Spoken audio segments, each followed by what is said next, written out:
Well, we did it. Route 66 from Chicago to LA. 28 days, 4 adults, 1 dog, 1 cat, all in a Winnebago. This video documents our trip in the fall of 2021, and it shares some info and history that I hope you'll find entertaining and helpful too if you're planning a Route 66 trip yourself. Oh, and if you are planning a Route 66 trip, check out the link in the description to visiting66.com. I got a ton of free info on there to help you out, including a Google map with all the places that are in this video and like literally hundreds more things to do and see on Route 66. I think it'll be really handy for you. But this video is all about Route 66 in California, so let's get to it. Get over that Colorado River, and that means you're now in California. Our first town is Needles, the gateway to California. It may not look like much on the outside, but it's worth making a stop for lunch at the Wagon Wheel restaurant. The inside ambiance is great. Really feels like that classic 1970s roadside restaurant. And the designs on the menu were made by our friend Bob Waldmeyer. And the comfort food here is so good. This pot roast is crazy. Even some members of the Irwin family stopped here, so you should too. California may have the reputation of Hollywood glitz and nice beaches, but here it's just a straight up desert. I mean, imagine fleeing the Dust Bowl in the 1930s. Your dream is to get to California and you get here and it's just a barren wasteland just like where you left. But don't worry, there is some good stuff. On that desert horizon, you start to see the little town of Amboy with the little oasis of Roy's Motel and Cafe. The first thing you notice is that iconic Roy's Motel Cafe sign. This thing has been beautifully restored and had its official relighting ceremony in 2019. The whole town of Amboy is actually owned by a Route 66 enthusiast named Albert Okura. He literally bought the whole town in 2005 for $425,000. He's been working to restore the whole place and actually reopened the gas station in 2008. So you can buy gas here now, and they've got a good little gift shop with souvenirs and sodas and snacks. And now they're working to restore those 6 motel cottages so you can stay there soon. So to anyone watching this in the future, if you happen to go to Roy's and it's seeing improvements, let me know how it's going in the comments. I'm really curious to see what happens to this place.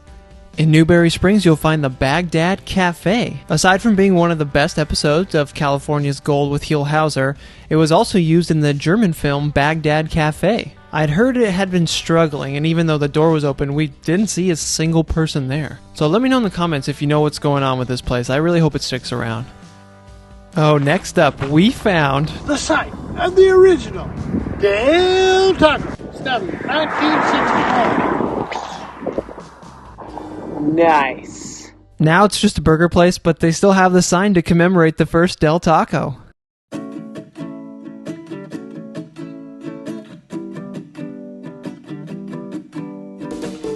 And you can't skip Elmer Long's Bottle Tree Ranch. So here's the story. Elmer's father collected old glass bottles, and when his father died, Elmer inherited the collection and decided to memorialize his father by creating this art installation. It's a pretty cool, simple idea. The bottles just sit on these welded metal hangers, but it looks really cool when the sun shines through them. Unfortunately, Elmer himself passed away in 2019, but it does look like the place is still being kept up and even worked on.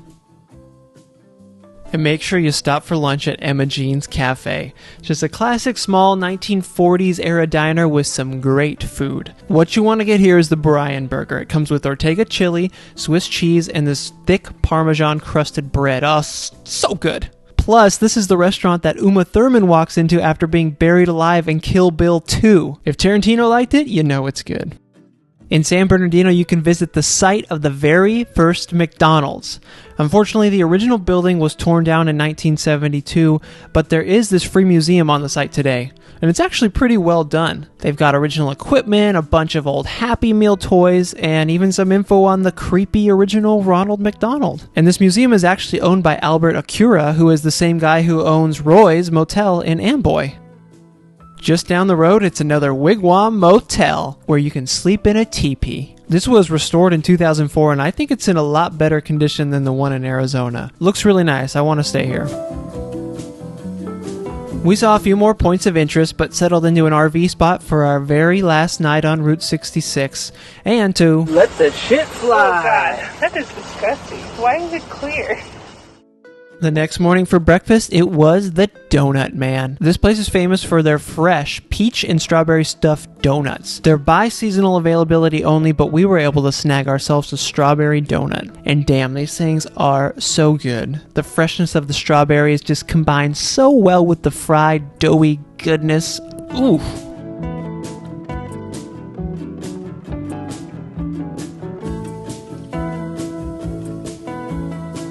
The beautiful Colorado Street Bridge is just an iconic part of Route 66. To check it out, this cul-de-sac is a good place to park and you can just walk over to the bridge. I'll have this location saved on the Google map at visiting66.com for you to check out. Now, unfortunately, this bridge is also known as Suicide Bridge just because of the number of people who have taken their own lives here. That's why they've put up these huge chain link fences to help prevent that. But architecturally, it's a really cool bridge.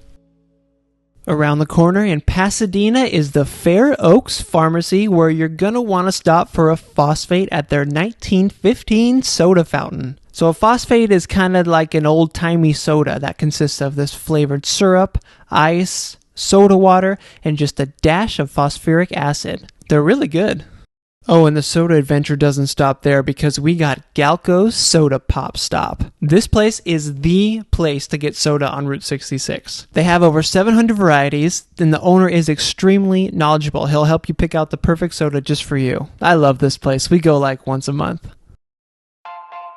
And that was really our last stop for California and Route 66. So there's obviously tons of stuff to do and see in LA, but we live near here, so we've seen a lot of it, and it's pretty tough to stop and park when you're in a 34-foot motorhome in LA. But it was a really cool drive through LA. You can still sort of feel the Route 66 vibe, even though you're going right through a major city. But of course we didn't give up. We had to drive to the end of Route 66. So the official end is right here at the corner of Olympic and Lincoln.